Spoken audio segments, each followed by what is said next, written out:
আজ আমি তোমাদের খুব সহজে ঝটপট কিভাবে কাশ্মীরি আলুর দম বানানো যায় সেটাই দেখাবো।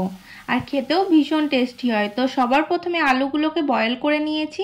তারপর তেলের মধ্যে সামান্য একটু হলুদ দিয়ে আলুগুলোকে ভালোভাবে লাল লাল করে ভেজে নিয়েছি।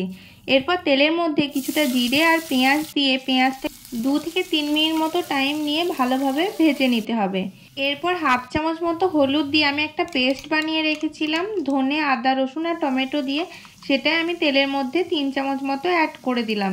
এবার এই মশলাটাকে ভালোভাবে 3 থেকে 4 মিনিট মতো টাইম নিয়ে কষিয়ে নিতে হবে, যতক্ষণ অবধি না এই সুন্দরভাবে তেল ছেড়ে আসছে। এরপর আমি দইয়ের মধ্যে 1 চামচ লবণ, 1 চামচ কাশ্মীরি লঙ্কার গুঁড়ো আর হাফ চামচ হলুদ দিয়ে দইটা ভালোভাবে ফেটিয়ে রেখেছিলাম, সেটাই মশলার মধ্যে দিয়ে ভালোভাবে কষিয়ে নিয়েছি।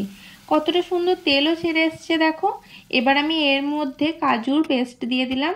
এবার সমস্ত কিছুকে ভালোভাবে কষিয়ে নিতে হবে যতক্ষণ অবধি না খুব সুন্দরভাবে তেল ছেড়ে আসছে। এতে আমি সামান্য একটু চিনিও অ্যাড করেছি যাতে স্বাদটা ব্যালেন্স হয়ে যায়। তো মশলাটা খুব সুন্দরভাবে কষিয়ে গেছে। এবার আমি এর মধ্যে জল অ্যাড করে দিয়েছি, তারপরে আলুগুলো অ্যাড করে দিলাম। এবার ভালোভাবে ফুটে এসেছে। এর মধ্যে আমি গরম মশলা দিয়ে নামিয়ে নিয়েছি। তো রেডি। কেমন লাগলো অবশ্যই জানিও। বাই।